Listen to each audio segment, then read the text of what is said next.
नमस्कार दोस्तों, मैं सोनम जैन और आप सभी देख रहे हैं सोनम जैन की कहानी। और आज की कहानी है गरीब घर की देवरानी।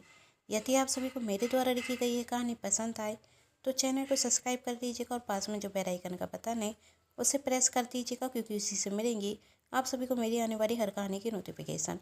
कहानी पसंद आने पर वीडियो को लाइक ज़रूर कीजिएगा, क्योंकि जब आप करते हैं वीडियो को लाइक तो मुझे मिलती है कहानियाँ लिखने के लिए प्रेरणा। और कहानी को अपनों के साथ शेयर करना बिल्कुल ना भूलें। तो चलिए कहानी शुरू करते हैं। उफ, ये तो रोज रोज का हो गया। क्या हुआ बहू, इतनी परेशान क्यों हो रही हो? कुसुम जी ने अपनी बहू पूजा से पूछा। तब पूजा कहती, अरे मम्मी जी, एक काम बारी ने आज फिर काम पर आने से मना कर दिया। और आप तो जानती हैं कल से मेरी तबीयत खराब है, तो अब घर का काम करेगा कौन? दीदी आप परेशान मत होइए, मैं सब देख लूँगी। पूजा की देवरानी मनीषा ने कहा, हाँ अब तो तुम्हें ही सब कुछ देखना होगा। पर बहू तुम कैसे करोगी? कुसुम जी अपनी छोटी बहू से कहती, तुम्हें तो उसको भी जाना होता है। और पूजा बहू तुम तो घर पर रहती हो, तो मनीषा बहू की मदद कर देना।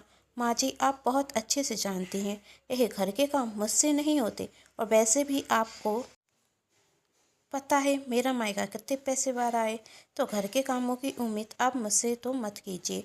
और वैसे भी मनीषा कर लेगी, उसे तो आता थे। उसके मायके में कौन से नौकर चाकर लगे थे?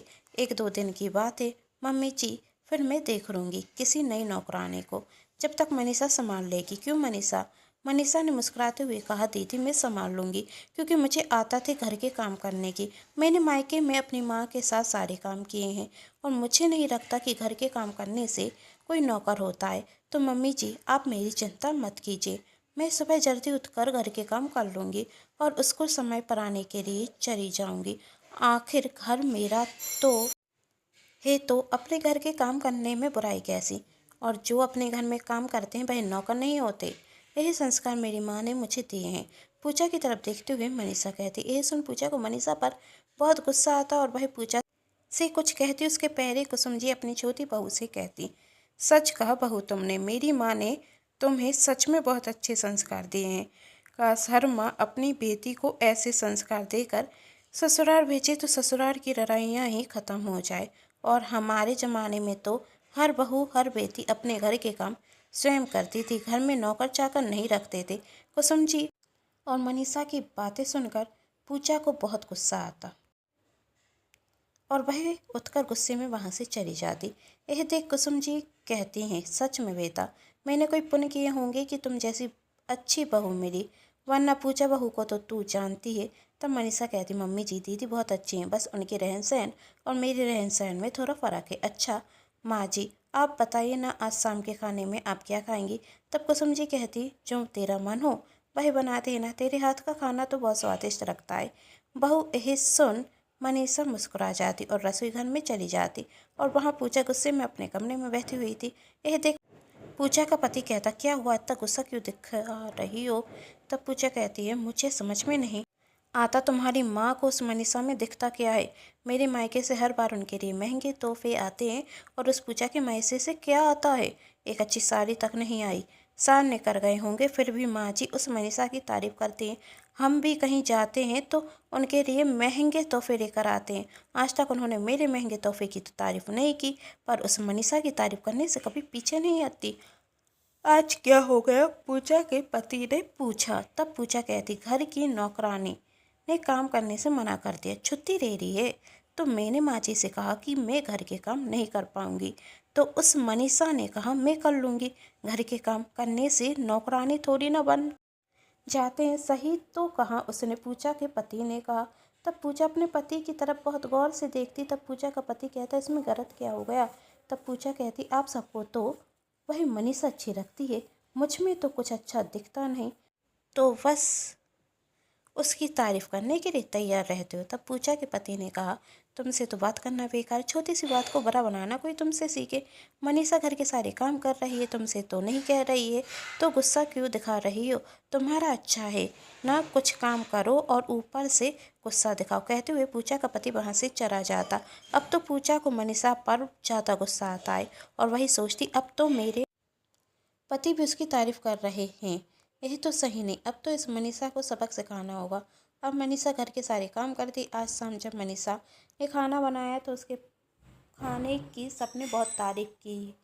यह सुन मन ही मन पूजा को गुस्सा आता और वही कहती, इसमें खास क्या है? यदि आप सबका अच्छा खाना खाने का मन था तो मुझसे कहते, 5 स्टार होटल से मंगा देती। तब कुसुम जी कहती, पूजा बहू के हाथ से ज़्यादा स्वादिष्ट होटल का खाना हो सकता है, पर जो खाना अपने मन से बनाया जाता अपने परिवार के लिए, उस खाने का स्वाद होटल के खाने के स्वाद से बहुत अच्छा होता है। और घर पर बना खाना हर किसी के स्वाद के अनुसार और हेल्थ के अनुसार बनाया जाता है, और वैसे इस खाने में कमी ही क्या है?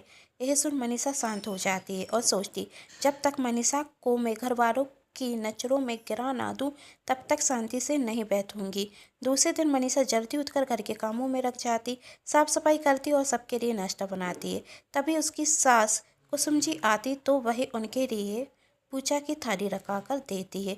यह देखते हुए कुसुम जी कहती, बहू तुमने तो सारे काम बहुत जल्दी कर लिए हैं। मुझे तो लगा कि मैं तुम्हारी मदद कर देती हूँ, पर तुमने तो सारे काम कर लिए हैं।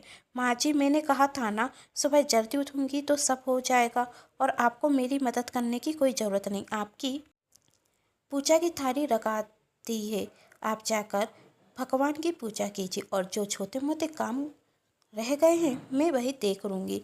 तभी पूजा कमरे के बाहर आते हुए कहती, मनीषा मेरी कॉफ़ी तैयार है? तब मनीषा कहती, मैं बनाती हूँ दीदी।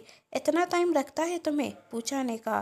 तब कुसुम जी कहती, पूजा बहू तुम्हें थोड़ी भी शर्म नहीं? सुबह से वह अकेली सारे काम कर रही है और तुम अपने लिए कॉफ़ी तक नहीं बना सकती। माँ जी, आपको पता है मुझे सुबह उठते साथ कॉफ़ी पीने की आदत है, और आपकी लाडली बहू पूजा कर रही है काम, तो आप मुझे परेशान क्यों कर रही हैं? और प्लीज़ मुझे प्रवचन सुनने का कोई शौक नहीं। कहते हुए पूजा अपने कमरे में चली जाती। इसमें कब अक्कर आएगी? कुसुम जी ने कहा। तब मनीषा कहती कि आप अपना बीपी मत बढ़ाइए, मैं कॉफ़ी बना देती हूँ। माँ जी, कॉफ़ी बनाने में कितना टाइम लगता है? तब कुसुम जी ने कहा, यही तो मैंने कहा था पूजा से माँ जी जाने दीजिए। मनीषा ने हंसते हुए कहा। इसी तरह दिन करते गए और पूजा मनीषा से नफरत करती रही और पूजा कोई मौका नहीं छोड़ती मनीषा को नीचा दिखाने का, पर हर बार पूजा असफल रहती। एक दिन पूजा की छोटी बहन गीता उसके घर आती अपनी आगे की पढ़ाई करने के लिए। अपनी छोटी बहन के आने से पूजा बहुत खुश थी और उसके लिए एक अच्छा कमरा उसने साफ करा लिया था। मनीषा गीता से अच्छा व्यवहार करती और गीता अक्सर अपनी दीदी पूजा से कहती, मनीषा दीदी बहुत अच्छी हैं, आपकी तरह वह भी मेरा अच्छा ध्यान रखती हैं। तब पूजा गीता पर गुस्सा हो जाती और कहती, उसकी तारीफ करने की कोई ज़रूरत नहीं है, तू यहाँ पर अपनी पढ़ाई करने के लिए आई है तो पढ़ाई कर। तब गीता कहती, आप मनीषा दीदी से इतनी नफरत क्यों करते हैं? वह तो कभी आपकी बुराई नहीं करती। पूजा कहती, देख छोटी, इन सब बातों में तू मत पड़, सिर्फ अपना ध्यान पढ़ाई में रखा और मुझे गुस्सा मत दिला, और आज के बाद उस मनीषा की तारीफ मुझसे तो मत करना। और मैं बहुत अच्छे से जानती हूँ वह कितनी अच्छी है, अच्छे से दिखावा करती है अच्छा होने का, पर मुझे तो नहीं रखता। गीता कहती, तू अभी छोटी है, तू इन सब बातों में मत पड़, पहले भी कह चुकी हूँ और फिर कह रही हूँ। ठीक है दीदी। गीता को अपनी बहन के घर रुके हुए 6 महीने हो गए थे। एक दिन गीता अपनी दीदी पूजा से कहती, दीदी आज मेरी सहेली का जन्मदिन है, उसने मुझे बढ़ते पायते में बुलाया है, तो क्या मैं जाऊँ? तब पूजा कहती है, चली जा, पर जल्दी घर आना। तब गीता कहती, अब पायते में जाऊंगी तो देर तो हो जाएगी, तो कोई ज़रूरत नहीं है जाने की। पूजा ने कहा, तुझे पता है ना तेरे जीजा जी को पसंद नहीं कि देर रात घर आए। पर दीदी मैं अभी अभी तो इस शहर में आई हूँ, कुछ नई सहेलियाँ बनी हैं, अब बढ़ते पायते वगैरह में नहीं जाऊँगी तो अच्छे दोस्त कैसे बनाऊँगी? मैं कुछ नहीं जानती। यदि जल्दी आने का वादा करती है तो चली जा। ठीक है दीदी, मैं जल्दी आ जाऊंगी। कहते हुए गीता पायते में चली जाती। अब गीता की कॉलेज में बहुत सी सहेलियाँ बन चुकी थी, उसे पायते में जाना पसंद आने लगा और इस सब में उसने अपनी पढ़ाई में ध्यान देना छोड़ दिया, जिस वजह से उसके एग्जाम में बहुत कम नंबर आते। यह देखते हुए पूजा गीता पर गुस्सा होती है और कहती, किस चीज़ की कमी है तुझे यहाँ? माँ पापा ने तुझे यहाँ पढ़ने के लिए भेजा है, पायते करने के लिए नहीं। और जो तू कहती है वही मैं तुझे ला कर देती हूँ, तो तेरी मार्क्स कम आए क्यों? पूछा गीता पर गुस्सा होती तो गीता कहती, दीदी आपके मुंह से यही सब बातें अच्छी नहीं लगती। आप कौन सा कॉलेज में फर्स्ट आई हो मुझे पता है, आपने तो अपने कॉलेज भी कंप्लीट नहीं कर पाया, इस कारण मम्मी पापा ने आपकी शादी जल्दी कर दी और मेरे मार्क्स इतने भी कम नहीं हैं। और यही बात यदि मनीषा दीदी कहती तो अच्छा भी लगता। उन्होंने तो कॉलेज में टॉप किया था और आज एक अच्छी नौकरी करती हैं। यह सुन पूजा को अच्छा नहीं लगता और उसे कहीं ना कहीं मनीषा पर बहुत गुस्सा आता और वह वहाँ से चली जाती। तब मनीषा पूजा के पास जाती और कहती, दीदी आप गीता की बातों का बुरा मत मानना, वह बच्ची है इसलिए कुछ भी कहती है। तब पूजा मनीषा पर गुस्सा होते हुए कहती, तुम हम दोनों बहनों के बीच में ना बोलो तो अच्छा है। मैं जानती हूँ तो उसे मेरे खिलाफ भड़काती है, तभी वह तुम्हारी तारीफ करती है और आज तो उसने मुझे परत कर जवाब दे दिया। आज तक उसने मुझे किसी बात का जवाब नहीं दिया। यह सब कुछ तुम्हारी वजह से हो रहा है क्योंकि तुम मुझसे जरती हो कि मेरा मायका तुम्हारे मायके से ज़्यादा पैसे वाला है, इसलिए तुमने पढ़ाई को लेकर मेरा मजाक बनाया। कहते हुए पूजा वहाँ से चली जाती है। दूसरे दिन गीता जब पूजा से बात करती तो पूजा उसकी किसी बात का जवाब नहीं देती। ऐसे 1-2 दिन निकल गए। यह देखते हुए गीता बहुत उदास हो जाती है। गीता को उदास देखते हुए मनीषा गीता के कमरे में जाकर कहती कि अब तुम दुखी क्यों हो।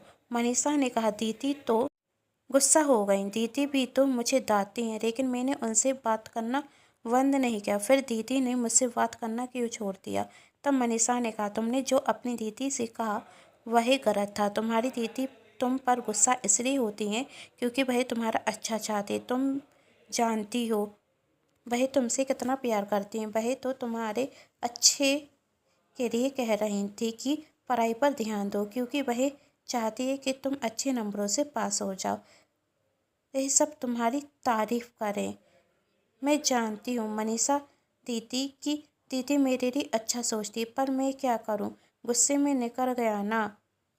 मैं माफ़ी तो मांग रही हूँ पर वह मुझसे नाराज़ है। अब उन्हें मनाने के लिए क्या करूँ। तब मनीषा कहती, बस अच्छे नंबरों से पास हो जाओ, तुम्हारी दीदी खुश हो जाएंगी। पर मेरा तो पढ़ाई में मन नहीं रखता।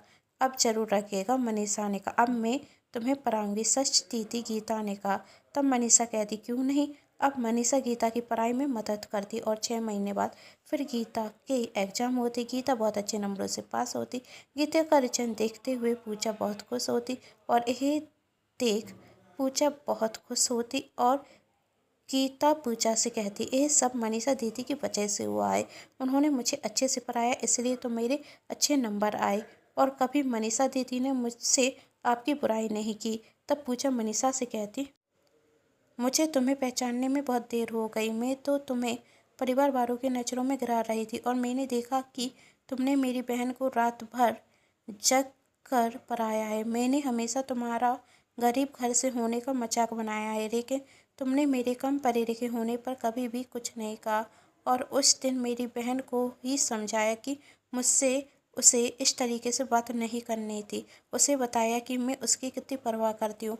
तुम चाहती तो हम दोनों बहनों के बीच में लड़ाई करा सकती थी पर तुमने ऐसा कुछ नहीं किया और हम दोनों बहनों को एक कर दिया। आई एम सॉरी मनीषा, ऐसा मत कहिए दीदी, आप बहुत अच्छी हैं और यह मैं जानती हूँ। यह देखते हुए कुसुम जी बहुत खुश होती क्योंकि दोनों बहुएं एक साथ हैं, उनका परिवार एक है। कहानी पसंद आने पर चैनल को सब्सक्राइब, वीडियो को लाइक एंड शेयर जरूर कीजिएगा। Thanks for watching.